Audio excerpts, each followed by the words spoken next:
आज की ये शांति सभा में उपस्थित पवित्र आत्माओं मातृशक्ति एवं भंते जी, आज हमारे बीच एक बहुत बड़ा आश्चर्य हुआ है। डॉक्टर गजय सिंह जी पुत्रवधू और भाई करम सिंह बौद्ध जी की प्रिय बेटी ज्योति आज इस संसार में नहीं है। और ये सबसे बड़ा आश्चर्य है कि कुछ दिन पहले पिता अपनी खुशियों में भरा हुआ था, बेटी के मुख को देखकर उसकी प्रशंसा में था। डॉक्टर गजय सिंह वो अपनी बेटी ज्योति की खुशियों में भरे हुए था, सारा परिवार। एक ऐसा तूफान आया, उस तूफान ने उस बगीचे के अंदर दोनों परिवारों में शोक का सागर भर दिया। ये बहुत बड़ी विडंबना है, आश्चर्य है, क्योंकि जिसकी कल्पना नहीं थी वो व्यवहार में हो गया। तो ये कौन सी शक्ति थी जिसने ये सब कुछ इन दोनों परिवार को विचलित कर दिया? वो एक ऐसी शक्ति है जो संसार की रचना करने में सक्षम है, और जितना भी संसार में जीव प्राणी विचरण करता है वो उसी की सत्ता के अधीन रहकर कार्य करता है। लेकिन जो मानव जीवन है, लेकिन जो ये जीवात्मा है, इसको मनुष्यों ने स्वतंत्र प्रभाव दिया और यही जन्म जन्मांतर तक अपने कर्मों को अपने चित्त मंडल में अंकित करती रहती हैं।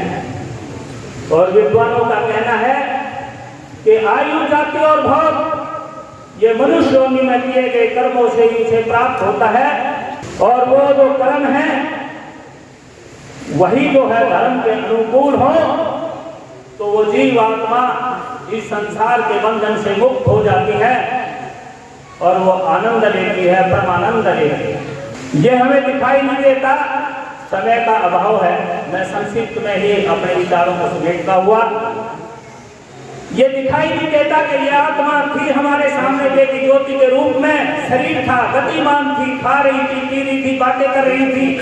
अचानक क्या हुआ कि वो आत्मा कहाँ चली गई? इस पर मनुष्य और ईश्वर ने बड़े शोध किए। योग समाधि के अंदर जो अदृश्य शक्ति है, जो ज्ञान है, वो अंतःकरण के अंदर हमारे जो विद्यमान है, जो ईश्वर और जीवात्मा, शिष्य और गुरु विद्यमान है, वो जो आत्मा समाधि काल के अंदर बैठकर मंथन चिंतन करती है और उस चिंतन के बाद वो एक रिजल्ट पुट आउट करती है कि ये जो घटना है ये क्यों हो। ये जो जीवात्मा जो है इस शरीर का त्याग करने के बाद दो वायु होती हैं, जिसको इंद्र नाम की वायु कहते हैं और यम नाम की वायु कहते हैं। तो ये इनके ऊपर सवार होकर परमात्मा के विधि विधान में चली जाती है और आत्मा जन्म ले लेती है।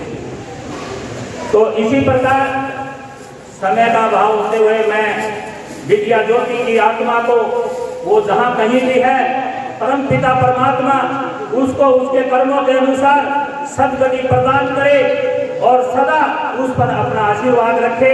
और जितना यह परिवार है, इसके रिश्तेदार हैं, इष्ट मित्र हैं, इनके अंदर जो शोक हुआ, उसके जाने के अभाव में जो दुख हुआ है, इनको सहन करने की शक्ति प्रदान करे और परम पिता परमात्मा इन्हें इस दुख को भुलाने के लिए कोई ऐसा चमत्कार करे, ऐसी खुशियां इनके झोली में भरे कि ये इस दुख को भूल सके और उसकी जो है बेटी ज्योति के गुणों की हमेशा तारीफ करे। मैं उस परम पिता परमात्मा और बेटी ज्योति को नमस्कार करता हूँ। उस आत्मा को परमात्मा उसे सद्गति प्रदान करे। ओम शांति शांति। ज्योति की अंतिम अरदास में हम सब शामिल है। इस दुख की घड़ी में आप समस्त जन यहाँ पर पहुँचे हैं। दुख परिवार की ओर से आप सबका आभार व्यक्त किया जाता है कि जो बेटी ज्योति, जो शील स्वभाव, कर्मठ, मेहनती, लगन की धनी और जो बहुत ही संस्कारों से भरी हुई बेटी थी, और पिछले मार्च को हमारी बेटी ज्योति की शादी आपके करनाल में डॉक्टर जसमेर के सपुत्र के संग उनका विवाह हुआ, लेकिन आज 7 महीने में ही हम लोगों के बीच से चली गई। ये हमारे लिए बहुत दुख की बात है। और इस बेटी ने अपनी मेहनत से अब यूपीएससी का एग्जाम क्लियर किया और जिनका 19 तारीख को ही मेडिकल था जिसमें वो पास हुई और 6 तारीख को इन्होंने ड्यूटी ज्वाइन भी करना था। तो हमारे लिए बहुत दुख की बात है कि एक सशक्त महिला जो हमारे महिलाओं के बीच में तथागत गौतम बुद्ध और पूज्य बाबा साहब भीमराव अम्बेडकर जी की विचारधारा को फैलाने का काम करती थी और वो हमारे बीच नहीं रही, हमारे समाज को इसके लिए बहुत ही क्षति हुई है। हम उनको सत सत नमन करते हैं और तथागत गौतम बुद्ध के आशीर्वाद से उनकी आत्मा को शांति प्राप्त हो। और अभी बंते जी के द्वारा उनके प्रति आदरांजलि अर्पित की गई।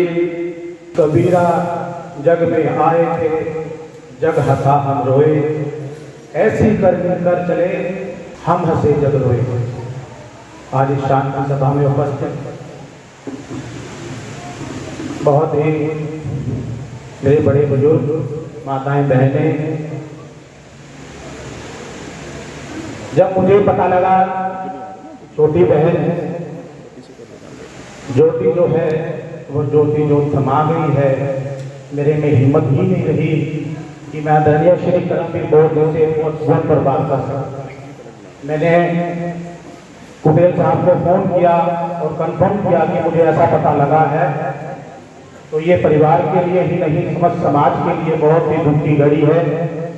मैं अपनी ओर से, अपने परिवार की ओर से बेटी के श्री चरणों में श्रद्धांजलि अर्पित करता हूँ और परम पिता परमात्मा से प्रार्थना करता हूँ कि करमवीर बोर्ड जी के परिवार को, डॉक्टर साहब के परिवार को इस बहुत ही भारी दुख को सहन करने की शांति दे।